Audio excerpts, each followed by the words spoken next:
जय जिनेन्द्र, जय श्री महाकाल।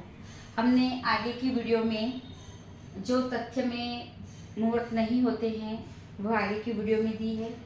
अब है जिस भी काम के लिए, जैसे देवालय का निर्माण करना हो, जलाशय का निर्माण करना हो या गृह आरंभ करना हो, तो उसका जो भूमि पूजन का जो कार्य होता है और उस कार्य में जो प्रथम खुदाई का जो कार्य होता है वह कौन सी दिशा में करना चाहिए और किस राशि में सूर्य हो तब करना चाहिए। यह हमारा, इसे राहु पृष्ठ चक्र कहते हैं, क्योंकि जब भी प्रथम खुदाई का कार्य करते हैं तो राहु जिसकी दिशा में, जिस दिशा में उसका मुख होता है उस दिशा में हम वह भूमि पूजन का कार्य उस दिशा में नहीं कर सकते हैं। राहु जिस समय, जिस उसका पृष्ठ भाग जिस दिशा में होता है उस समय हम उस दिशा में वह कार्य कर सकते हैं। तो यहाँ आपको ये समझना, ये जातक की राशि से नहीं है, ये सूर्य किस राशि में है, जब सूर्य किस राशि में है उसका है। देवालय का जब हमें निर्माण या भूमि पूजन का कार्य करना है तो उसकी जो प्रथम खुदाई और भूमि पूजन का जो हमको कार्य करना है, तो जब सूर्य मीन, मेष, वृषभ में हो तो आग्नेय दिशा की और हमें भूमि पूजन का कार्य करना है और प्रथम खुदाई भी वहीं होगी। धनु, मकर, कुंभ में अगर सूर्य है, सूर्य धनु, मकर, कुंभ में है तो नैऋत्य दिशा में, कन्या, तुला, वृश्चिक में है तो वायव्य दिशा में, मिथुन, कर्क, सिंह में सूर्य है तो ईशान दिशा में। उसी प्रकार किसी कुएं या बावड़ी का निर्माण करना है तो उसकी भूमि पूजन करनी है तो मकर, कुंभ और मीन में अगर सूर्य है तो आग्नेय दिशा में, तुला, वृश्चिक, धनु में है तो नैऋत्य दिशा में, उस भूमि की नैऋत्य दिशा में। कर्क, सिंह और कन्या में सूर्य है तो वायव्य दिशा में, और मेष, वृषभ, मिथुन में है तो उस भूमि के ईशान कोण की तरफ वह भूमि पूजन होगा।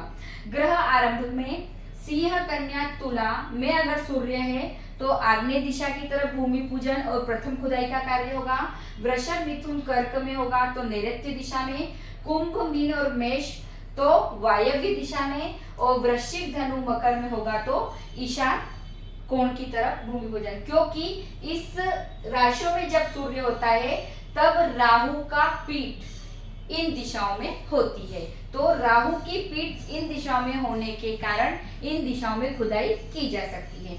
अब आपको इसको एक उदाहरण से समझा देते हैं। वैसे ये पूरा चक्र जो है वो आपको पंचांग में मिल जाता है, लेकिन इसको हम आसानी से बना भी सकते हैं कि आग्नेय, क्योंकि हमें दिशाओं का पता है। ये मान लो आपकी पूर्व हुई, ये पश्चिम, ये उत्तर और ये दक्षिण। तो जब हम इसका, ये हुआ आपका आग्नेय, ये हुआ आपका ईशान, ये हुआ आपका नैऋत्य और ये हुआ आपका वायव्य। तो आग्नेय से शुरू करते हैं तो आग्नेय से चले नैऋत्य, नैऋत्य से वायव्य और वायव्य से ईशान। तो याद, थोड़ा सा इसको ऐसे याद करते हैं तो एकदम याद नहीं होता है, लेकिन अगर इसको हम उल्टा कर दें तो वो आसानी से याद हो जाएगा। अब हम इसको एक उदाहरण के द्वारा समझा रहे हैं कि मान लो किसी को भूमि पूजन, मतलब गृह आरंभ में भूमि पूजन में प्रथम खुदाई का कार्य करना है। तो डेट मान लो 6 तारीख, आज 6 तारीख है, 6/5/2025 को किसी को भूमि पूजन करना है। अब भूमि पूजन अगर किसी को करना है तो हमें सूर्य कौन सी राशि में है यह देखना होगा। मैंने आगे की वीडियो में दी थी कि 14 अप्रैल से 14 मई तक सूर्य मेष राशि में होता है। तो अभी सूर्य कौन सी राशि में होगा? मेष राशि में। अगर मेष राशि में सूर्य है तो राहु का पृष्ठ भाग किस तरफ है? वायव्य दिशा में। तो हम जो भी गृह आरंभ का आज का अगर मुहूर्त है और कोई भी अगर भूमि पूजन कर रहा है या उसमें खुदाई का, प्रथम खुदाई का कार्य कर रहा है तो उसे वायव्य दिशा में करना होगा, क्योंकि सूर्य हमारा मेष राशि में है। और अगर इसको हम ऐसा याद करने के हिसाब से देखें तो इसको हम थोड़ा सा उल्टा करके देख सकते हैं। ईशान, ईशान के बाद वायव्य, वायव्य के बाद नैऋत्य और नैऋत्य के बाद अग्नि। तो आपको ये 2 राशि पकड़नी होगी, मिथुन, मेष और वृश्चिक, उससे पूरा चक्र चल जाएगा।